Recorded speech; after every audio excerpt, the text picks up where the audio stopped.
सन 60 हिजरी एक जालिम बादशाह ने इस सदा को बुलंद किया कि कोई दीन नहीं, कोई रसूल नहीं, ना ही कोई वही आई थी।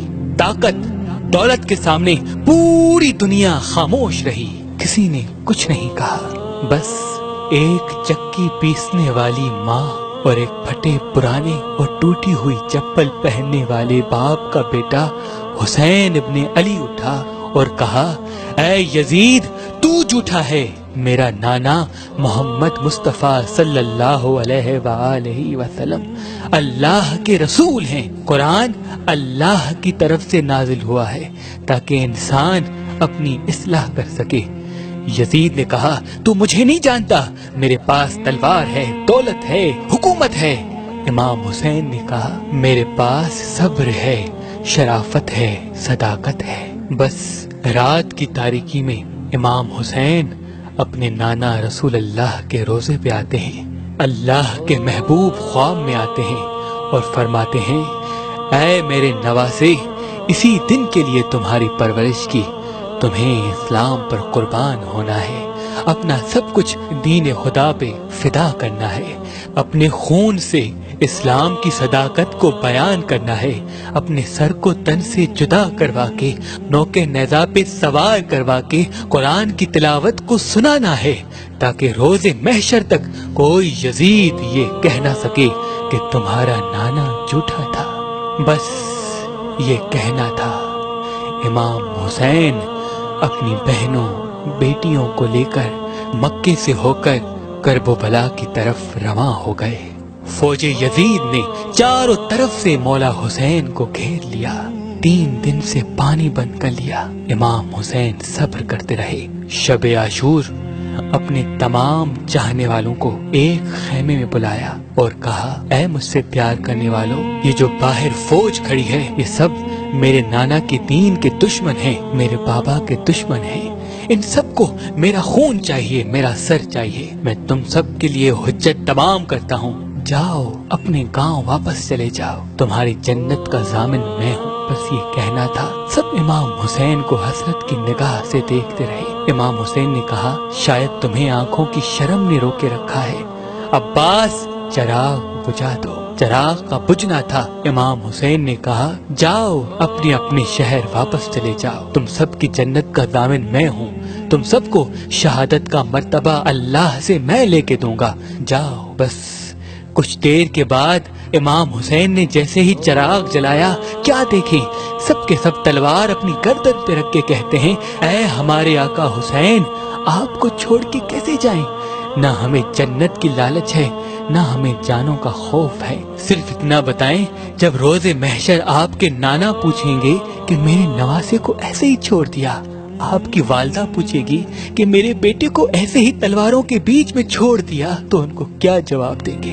हमें आपके कदमों पे कुर्बान होना है। बस 10 मुहर्रम का सूरज तुलू हुआ। इमाम हुसैन ने कहा, अकबर, अजान दो। अली अकबर की अजान से सहराए करबला गूंज उठा और नमाज फज्र में ही इमाम हुसैन पे हमला हो चुका। एक एक इमाम हुसैन के कदमों पे कुर्बान होता गया। कभी हुर का लाशा आता है तो कभी हबीब इब्ने मज़ाहिर का, कभी औन और मोहम्मद के लाश आते हैं तो कभी कासिम के टुकड़े मिलते हैं। तारीख ने लिखा, इमाम हुसैन अलैहिस्सलाम अपने नाना रसूल अल्लाह से बहुत प्यार करते थे। अपने नाना की रहलत के बाद बार बार अपने बाबा अली से कहते थे, बाबा, मुझे नाना की बहुत याद आती है। इमाम अली कहते थे, ऐ हुसैन, नमाज में दुआ मांगा करो, अल्लाह तुम्हें हम शक्ल पैगंबर अता करेगा। तो अल्लाह ने अली अकबर अता किया। जब भी नाना की याद आती थी, अली अकबर की जियारत किया करते थे।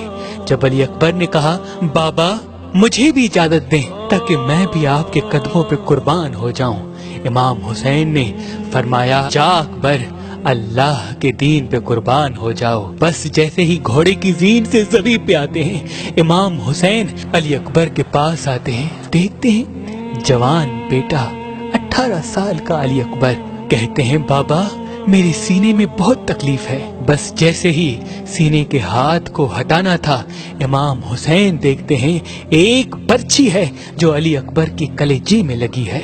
बस हाथों से बर्छी को पकड़ा है और आसमान की तरफ निगाह करके कहा, ऐ दादा इब्राहिम देख ले, जब आप कुर्बानी दे रहे थे आपकी आंखें बंधी हुई थी। देखो मेरे दादा इब्राहिम, मैं किस तरह से कुर्बानी देता हूँ।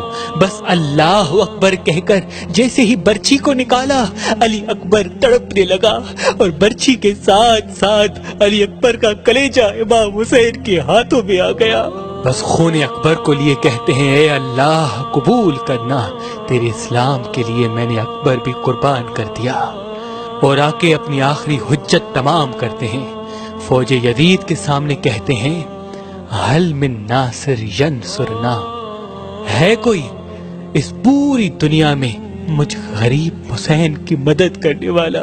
बस सोए हुए लोगों के सोए हुए ज़मीर खामोश रहे, लेकिन एक 6 माह का अली असगर अपने आप को अपनी माँ की गोद से गिरा के कहता है कि मुझे भी मैदान में ले चलो, मैं भी अपने आका हुसैन के कदमों पे कुर्बान होऊंगा।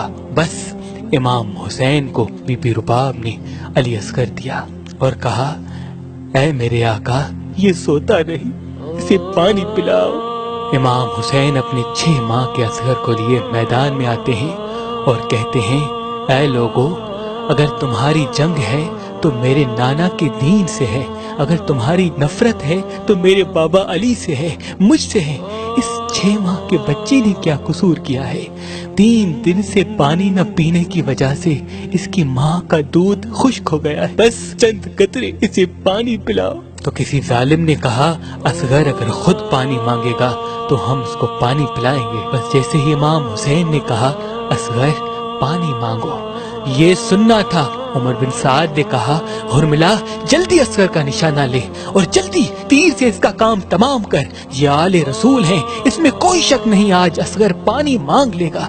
और अगर असगर की मासूम आवाज फौज यजीद तक पहुंची तो सब के सब लोग हमारे खिलाफ हो जाएंगे। और जिस तीर से जानवरों का शिकार किया जाता था, एक 6 माह के बच्चे पर वो तीर चलाया। उस तीर की 3 नोकें थी। तारीख ने लिखा, एक अली असगर के कान में लगी, एक गले में लगी और एक कमर में लगी। तीर इतना भारी था कि जहाँ जहाँ तीर जा रहा था, असगर भी वहाँ वहाँ जा रहे थे। तीर अली असगर को चीर के इमाम हुसैन के बाजू पे आ लगा। इमाम हुसैन ने जैसे ही अपने मासूम असगर को देखा, तारीख ने लिखा, कुछ खून निकला, कुछ माँ का दूध अली असगर के जिस्म से निकला। इमाम हुसैन ने उस खून को लेके आसमान की तरफ फेंकना चाहा, आसमान रोने लगा। जमीन की तरफ फेंकना चाहा, जमीन तड़पने लगी। वो खून असगर अपने चेहरे पे मल लिया और कहा, रोज़े महशर मैं अपने नाना को दिखाऊंगा कि नाना, आपके दीन के लिए मैंने असगर किस तरह कुर्बान किया। बस इमाम हुसैन अलैहिस्सलाम तन्हा रह गए और आके सैयदुल साजिदीन ज़ैनुल आबिदीन को वसीयत करते हैं कि ऐ सज्जाद, मेरे बाद दीन की हिफाजत करना, नमाज कज़ा नहीं करना, कदम कदम पे अपने नाना की सदाकत और रिसालत को बयान करते रहना। अपनी बहनों से, बेटियों से अलविदा कह के मैदान में आते हैं और ला इलाहा इल्लल्लाह मुहम्मदुर रसूलुल्लाह की सदा को बुलंद करते हैं। जो भी अली के शेर के सामने आता है फिन्नार होता जाता है, जो भी हुसैन के सामने आता है फिन्नार होता जाता है। बस सबने ये मिल के फैसला किया कि ये अब्बास का भाई है, अली का बेटा है, रसूल अल्लाह का नवासा है, इससे कोई जीत नहीं सकता। दूर चले जाओ और दूर से तीर चलाओ, पत्थर चलाओ, ताकि हुसैन घोड़े की जीन से जमीन पे आ जाए। बस तीरों की बरसात हुई नबी के नवासे पर, ज़हरा के लाल पर। बस रसूलुल्लाह का नवासा जब घोड़े की जीन से जमीन पे आया, न जीन पे था न जमीन पे था, तीरों के मुसल्ले पे था। उमर बिन साद ने कहा, हुसैन का सर काटो। जो भी हुसैन का सर काटने के लिए करीब जाता है, जैसे ही देखे हुसैन की आंखों में रसूल अल्लाह का चेहरा नजर आता है, वो रोकर वापस आ जाते हैं। बस शिब्र करीब आता है और ये कहता है कि ये काम मैं ही करूंगा اور گردن پہ امام حسین کی چھری رکھتا ہے۔ جیسے ہی چھری کو چلانا شروع کرے، دیکھیں امام حسین کے مبارک لب ہل رہے ہیں۔ وہ سوچتا ہے کہ شاید حسین ہمیں بد دعا دے رہے ہیں۔ قریب آ کے سننے کی کوشش کرتا ہے، کیا سنے؟ امام حسین کے مبارک لبوں سے آواز آتی ہے، اے اللہ میری قربانی قبول کرنا، اے اللہ تیرا شکر ہے کہ تو نے مجھے اس عظیم امتحان کے لیے چنا۔ اور امام حسین کے خون کے ایک ایک قطرے نے قیامت تک اس صدا کو بلند کر دیا کہ اللہ کے سوا کوئی عبادت کے قابل نہیں اور محمد مصطفیٰ صلی اللہ علیہ وآلہ وسلم ان کے رسول ہیں۔ بعد حسین خیام جلائے گئے، امام حسین کی بہنوں کو قید کیا گیا، بازاروں میں پھرایا گیا، پتھر مارے گئے، لیکن امام حسین کا کٹا ہوا سر نوکے نیزہ پہ سوار ہو کر بھی قرآن کی تلاوت سناتا گیا اور دنیا کو بتاتا گیا کہ دین حق کیا ہے۔ سلام ہو دین بچانے والے نواسائے رسول حسین ابن علی پر، حسین ابن